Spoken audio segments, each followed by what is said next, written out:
Dari mimbar ini saya sampaikan shalom. Shalom. Shalom. Shalom. Begitu saudara-saudara sekalian. Apa kabar saudara? Luar biasa.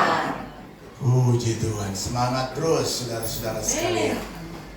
Hari ini saya mau menyampaikan satu perkara penting yang semua orang pasti menginginkannya. Apa itu? Menjadi orang kaya di dalam Tuhan. Siapa mau kaya? Amin. Ini semuanya pasti mau. Siapa yang mau diberkati Tuhan? Amin. Nah, ada perbedaan sedikit antara orang yang kaya dengan orang yang diberkati oleh Tuhan. Nah saudara, orang kaya itu, Bapak Ibu yang terkasih dalam Tuhan, orang yang kaya itu adalah tak selalu mereka yang uangnya banyak, ya, rumahnya besar, tidak selalu demikian, saudara-saudara sekalian. Orang yang kaya itu juga tidak selalu punya mobil yang bagus.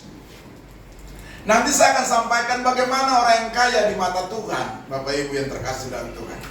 Mari kita buka dulu kebenaran firman Tuhan di dalam Lukas pasal 12 ayat yang ke-15. Saudara-saudara sekalian yang terkasih dalam Tuhan, Alkitab bilang begini, berjaga-jagalah. Yesus berkata, berjaga-jagalah dan apa? Waspadalah terhadap segala ketamakan. Nah ini yang bahaya saudara-saudara sekalian. Orang menghalalkan segala cara untuk menjadi kaya. Itu yang disebut dengan kata dalam Alkitab tamak, ketamakan. Sebab walaupun seorang berlimpah-limpah hartanya, hiduplah tidak tergantung daripada kekayaan itu. Jadi meskipun saudara kaya, saudara bukan hidup oleh karena kekayaan saudara, tapi saudara hidup karena anugerah Tuhan. Amin saudara. Bisa jadi saudara banyak uang, bisa jadi saudara banyak uang, tapi saudara tidak bahagia. Uang berlimpah, tapi rasa khawatir terus. Saudara-saudara sekalian, banyak uangnya semakin besar juga kekhawatiran yang ada dalam hidup. Oleh karena itu kita harus menjadi kaya dalam hal yang saya mau sebutkan ini. Apa itu? Kaya di dalam kasih. Kaya di dalam apa? Iman. Kaya dalam apa? Memberi. Ini yang Alkitab mau ajarkan kepada saudara. Dan saya juga masih belajar dalam masalah ini. Kaya dalam kasih, kaya dalam iman, kaya dalam memberi. Yang pertama kita akan bahas sama-sama. Menjadi orang kaya dalam kasih. Alkitab bilang dalam Markus pasal 12 ayat yang ke-31. Apa katanya? Kasihilah sesama manusia seperti dirimu sendiri. Orang yang kaya di dalam Tuhan berarti kita dipanggil untuk kaya dalam kasih.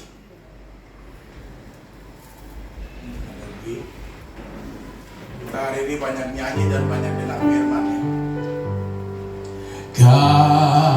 Kasih pasti lemah lembut.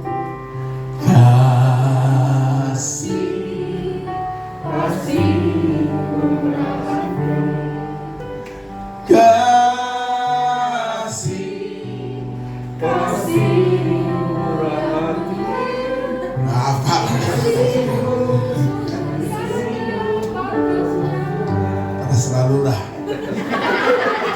saudara-saudara sekalian, kasih pasti lemah lembut, kasih pasti murah hati, kasih pasti memaafkan. Karena kasih adalah inti dari ajaran Yesus Kristus. Makanya tidak boleh munafik kasih itu. Kasih itu tulus, kasih itu memaafkan, kasih itu mengampuni. Tidak boleh yang ada namanya kemunafikan dalam kasih tersebut. Makanya kita bilang kasihilah sesama manusia seperti dirimu sendiri. Kamu mengasihi diri kamu enggak? Kau mengasihi kan? Nah, seperti itulah kamu harus mengasihi orang-orang di sekitarmu. Kasih yang melimpah adalah salah satu bentuk kekayaan yang paling berharga. Dan apa? Dan abadi. Itu kekal. Bukan berbicara saja mengenai masalah saudara punya uang banyak atau tidak. Bukan berbicara saudara kesini pakai motor, mobil atau apapun itu. Tidak penting. Tapi persoalan saudara punya kasih atau tidak, tulus atau tidak. Makanya kasih itu harus diajarkan. Ajarilah kami ini.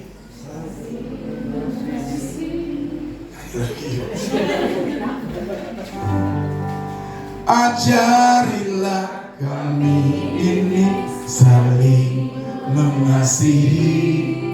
Ajarilah kami ini saling mengampuni.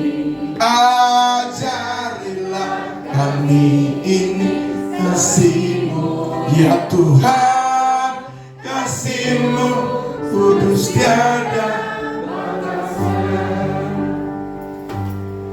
Pada waktu temanmu masuk di situ, setelah lihat dianya bagaimana? Ini orang datang ke gereja nih.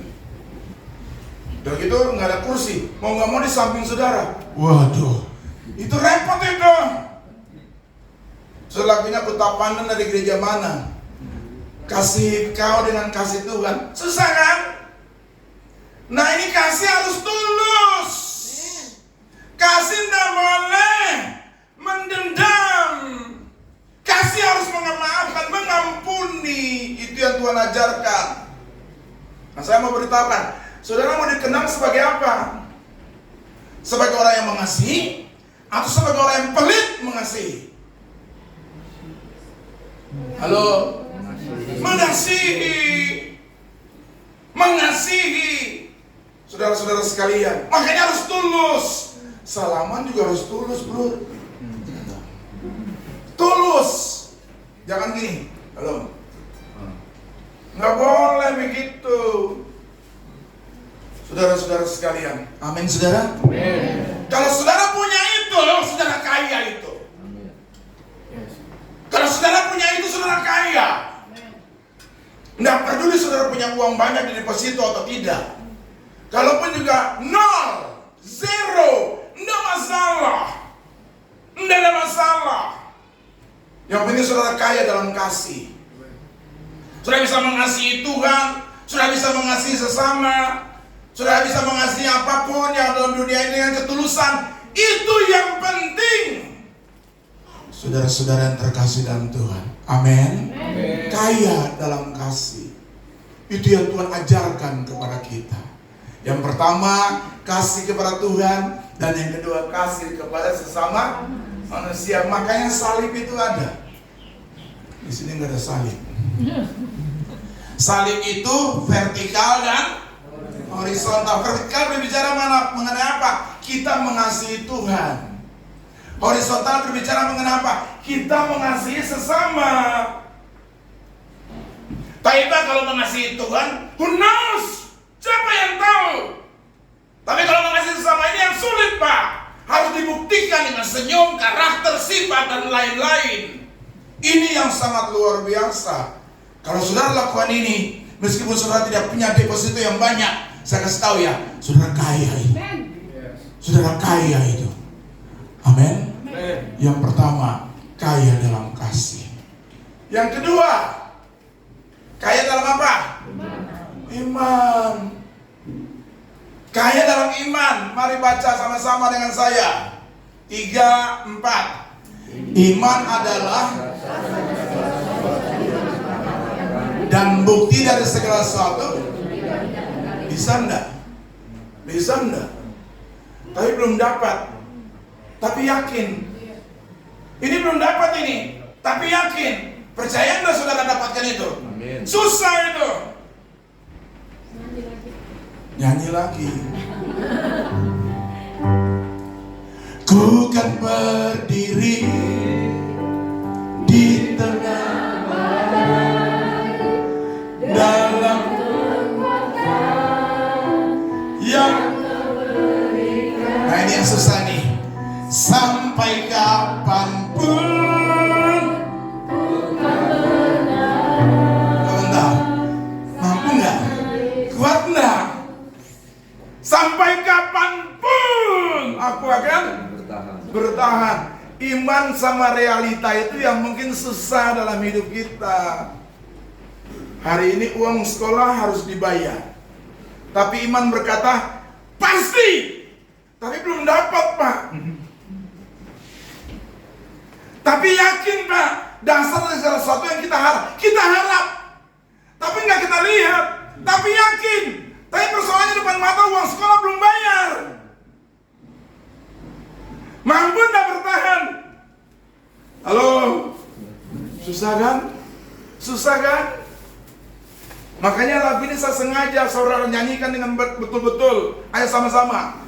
Ku kan berdiri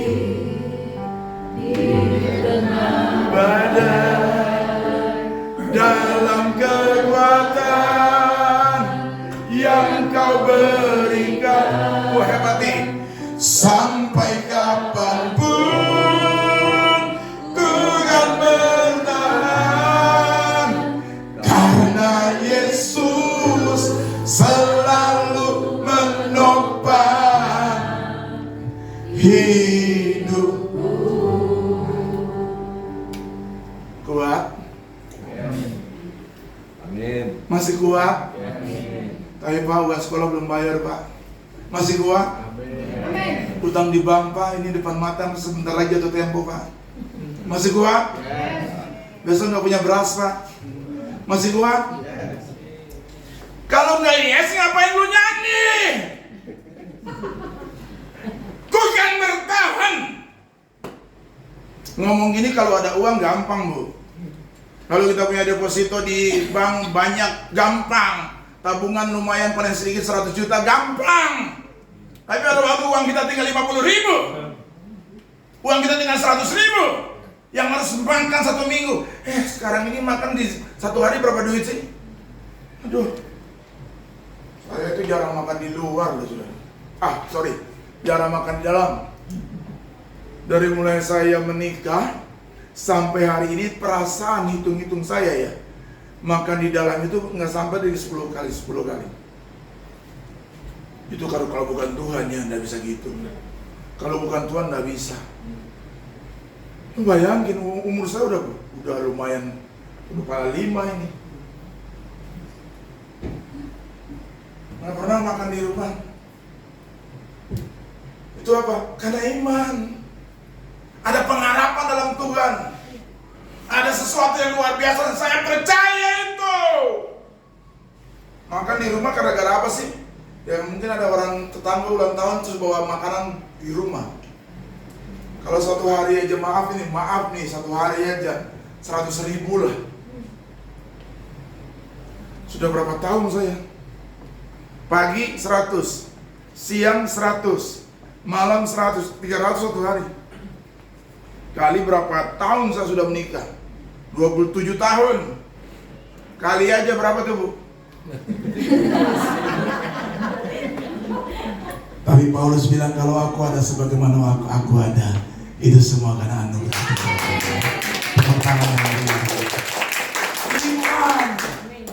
Iman. Yakin enggak? Yakin. Percaya enggak? Percaya. Jangan seperti ada seorang Kim datang ke depan sini di gereja. Dia nangis sedemikian rupa. Aduh, itu ditanya pendeta apa yang saya bisa bantu, Pak? Jim, apa yang saya bisa doakan? Masalahmu apa sebenarnya sih? Aduh Pak, kalau saya punya anak bla bla bla bla bla. Nanti gimana, Pak? Ditanya sama pendetanya, udah punya anak belum? Belum. Lah, lu udah mikir sampai sana. Ya mikir hari ini dulu dong. Mikir hari ini dulu. Cukupkan dirimu dengan apa yang ada. Masalah itu, masalah berkat itu tambahannya aja, bonusnya aja loh. Masalahnya carilah dulu kebenarannya, carilah dulu kerajaan Allah dan kebenarannya, semua akan ditambahkan kepada kamu. Amin, saudara. Pokoknya saudara nggak bakalan kurang aja. Saudara bakalan kurang aja. Cukup. Cukup. Bahkan ini yang bonusnya, bahkan lebih. Amin. Tepuk tangan bagi Tuhan. Makanya iman itu tantangannya besar nggak? Besar. Persoalannya banyak nggak? Banyak. Banyak orang kaya dalam Tuhan juga harus kaya dalam iman. Iman adalah fondasi dasar kekristenan kita. Melalui iman kita mampu menghadapi berbagai tantangan. Melalui iman kita hadapi itu. Ada lagu lama dulu, hadapilah semua dengan iman, dengan senyum. Aduh, sulit nih. Sulit ini sudah. Sulit. Saya juga punya masalah, Pak. Punya. Persoalan ada banyak. Pendeta tadi banyak lebih masalah daripada saudara. Saudara mikir paling apa? Masalah hidup. Oke, saya juga hidup, saya juga mikir hidup. Saudara ini masalah mikir mengenai suami saudara? Iya. Saudara mikir mengenai istri saudara? Iya. Saudara mikir mengenai masalah karyawan saudara? Iya. Saya juga mikir itu masalah jemaat saya. Jemaat saya tuh masalahnya banyak banget.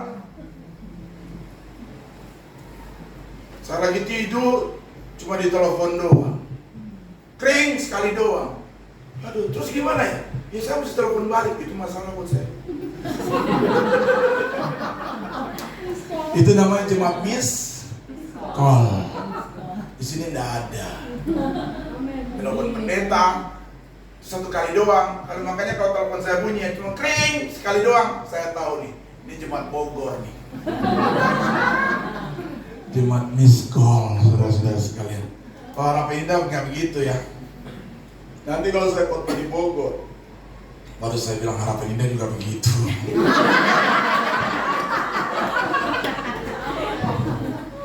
Saudara-saudara yang terkasih dalam Tuhan, iman yang kuat memungkinkan kita untuk tetap berdiri teguh. Amin. Berdiri teguh. Amin.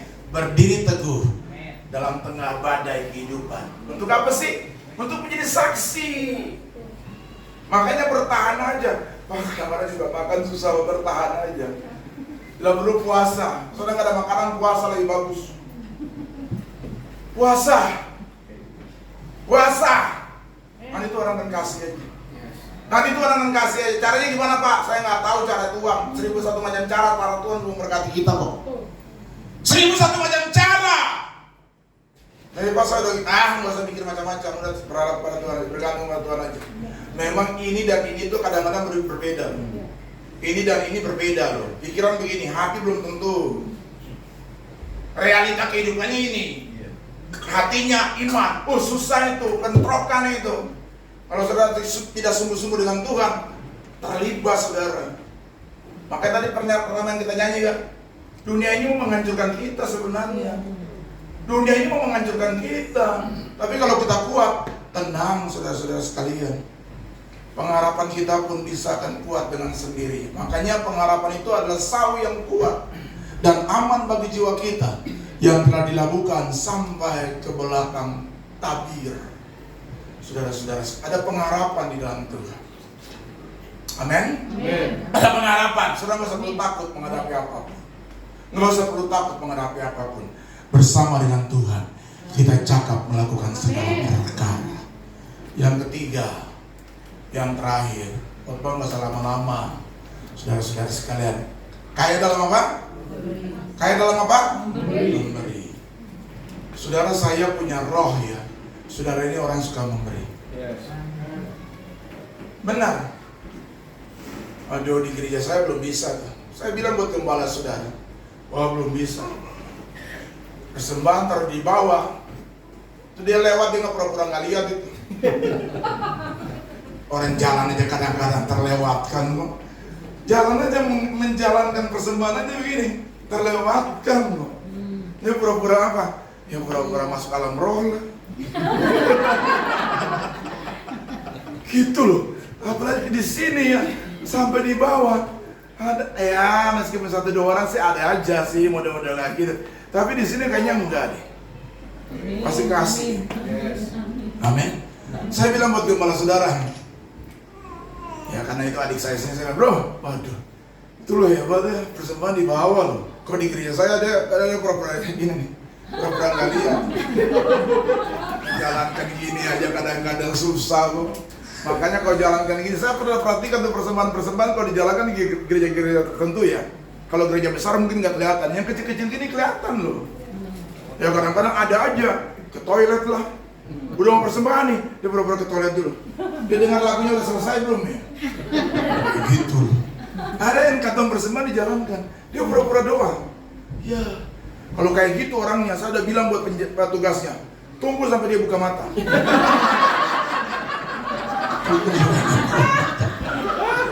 Kalau buka mata nggak ada lagi kemana lagi, lo cepat dong. Yang gitu-gitu tuh.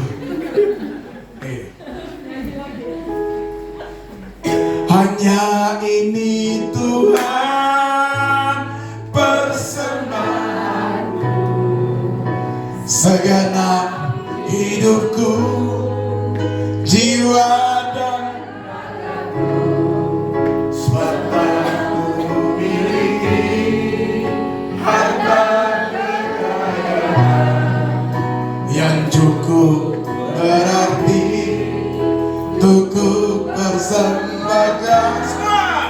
Hanya ini Tuhan persembahanku. Terimalah Tuhan persembahanku. Pakailah hidupku sebagai Allah, seumur hidupku. Kalau saudara diberkati Tuhan, berkati juga pekerjaan Tuhan yang ada di tempat ini. Saudara sudah diberkati Tuhan, jangan pelit-pelit. Makanya saya setuju dengan kata Indonesia itu terima kasih, itu bagus. Terima kasih. Terima kasih. Kita udah terima berkat Tuhan, kita olah sedemikian rupa. Kita juga ingat pekerjaan Tuhan. Kasih. Terima kasih. Jangan gini, terima kasih. Terima kasih. Terima kasih. Terima kasih. Orang kayak gitu ya, saya kasih tahu ya, mati muda itu. Pelit banget dengan Tuhan. Kamu ini udah diberkati Tuhan luar biasa ya. Jangan sampai Tuhan hitung-hitung dengan kamu ya. Aduh, saudara, Tuhan gak pernah hitung-hitung dalam mengenai masalah berkat dengan saudara loh. Nggak pernah Tuhan hitung-hitung. Coba kalau Tuhan hitung-hitung, bahaya hidup kita. Mengenai masalah apa? Napas kehidupan aja. Tarik, bayar loh. Cek. Nggak boleh. Keluarin lagi, setiap lagi 2.000 satu hari. Waduh, mabok kita. Sekali-sekali saudara pergi ke ruang ICU, napas saja bayar. Saudara gratis, seenaknya. Terus di dalam hal memberi, saudara pelit banget dengan Tuhan. Orang yang kaya dengan Tuhan berarti kita juga harus kaya dalam memberi. Amin. Saya tidak ada pesanan sponsor dari Bapak Pendeta Jun, tidak ada. Tapi kalau saudara mau diberkati Tuhan, memberilah. Tahu apa artinya memberi. Tuhan memilih kita untuk apa? Menjadi saluran berkat. Amin. Bagi apa? Bagi orang di sekitar kita. Makanya saya tulis di situ, ialah mengunjungi yatim piatu, janda-janda dalam kesusahan juga penting.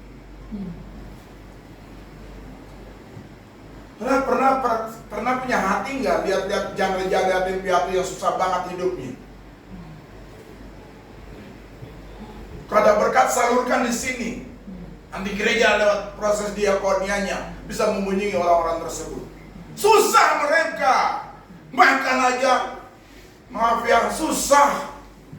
Makanya kadang-kadang kalau kita pergi panti asuhan, mereka dapat makan, maaf ya, apakah bento apa segala macam, Kentucky, senangnya minta ampun dia. Kita buang-buang kadang-kadang. Dulu waktu saya masih tingkat 1 ya, susahnya minta ampun. Saya kuliah di Petamburan, susah. Ada orang-orang yang lebih daripada saya, terus makan sesuatu, waduh mereka buang, belum selesai buang. Waduh saya mau tangkap aja. Semua makan karena susah. Saudara-saudara yang terkasih dalam Tuhan, mari apa yang saudara-saudara punya, bagikan juga untuk orang-orang di sekitar. Jangan pentingkan diri saudara sendiri. Ketika Ketika saudara dan saya memberi dengan hati yang tulus, itu mencerminkan kasih Kristus dalam hal memberi. Bapak ngomong kayak gini maksudnya apa? Saya nggak punya maksud apa-apa. Saudara memberkati gereja ini juga, syukur, puji Tuhan. Ini mesti harus dibeli. Nggak bisa datang ke glodok dan berkata, kok Tuhan bilang ini milik saya, dijitak lu. Harus tukar dengan uang. Amin saudara. Harus begitu. Gembala saudara diberkati Tuhan, punya posisi yang baik di dunia sekuler, bisa memberkati pekerjaan Tuhan di sini. Itu pun juga anugerah Tuhan. Kumpulkan harta bagimu di surga.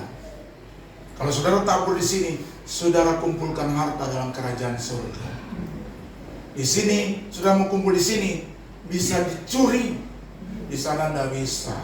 Matius 6 ayat 20 berkata seperti itu kan. Kumpulkan hartamu di surga. Dalam cara gimana? Dalam hal memberi. Bapak Ibu yang terkasih dalam Tuhan, dalam hal memberi, saudara harus melakukan hal seperti itu. Mari kita baca bersama-sama firman Tuhan ini. 3:4. Tetapi kumpulkanlah bagimu harta di surga. Di surga mengat dan karat tidak merusakkannya, dan pencuri tidak membongkarnya serta mencurinya. Kumpulkan hartamu di surga. Dengan cara apa? Memberkati. Saudara, saya kasih tahu ya, mungkin saudara tidak bisa pergi sampai Papua karena tidak ada punya waktu. Tidak mungkin saudara sampai ke Tanah Dayak, Kalimantan, saudara bisa ditombak di sana. Tapi saudara punya uang, memberkati pekerjaan Tuhan di sini. Hamba-hamba Tuhan bisa pergi ke sana lewat uangnya. Amin saudara. Amin saudara. Jadi kalau saudara mau kaya, kayalah dalam hal yang pertama apa? Kasih. Yang kedua apa? Apa? Iman. Yang ketiga apa? Kaya dalam memberi. Kita simpulkan. Mari kita baca bersama-sama. Saya mau ngajak kita semua baca bersama-sama. 3:4. Menjadi orang kaya di dalam Tuhan adalah tentang memiliki kekayaan yang tidak dapat dihancurkan oleh waktu atau keadaan dunia. Kaya dalam apa? Kasih, iman, dan memberi adalah wujud nyata dari kehidupan yang diberkati oleh Tuhan. Marilah kita mengarahkan hati dan pikiran kita untuk mencari kekayaan sejati dalam Tuhan, sehingga hidup kita dapat menjadi berkat bagi banyak orang dan memuliakan namanya. Dengan demikian, kita bukan hanya menjadi orang kaya di mata dunia, tetapi juga di mata Tuhan. Itulah kekayaan yang sejati. Amin untuk firman Tuhan. Kasih tepuk tangan yang meriah. Kita akan masuk di dalam perjamuan suci. Hari ini kepala saudara ada pelayanan di luar. Bapak Pendeta Rama juga ada pelayanan di luar. Saudara-saudara sekalian, saya yang ditugaskan untuk melayani perjamuan suci. Mari kita angkat pujian. Telah kulihat bukti kasih-Mu terlalu besar.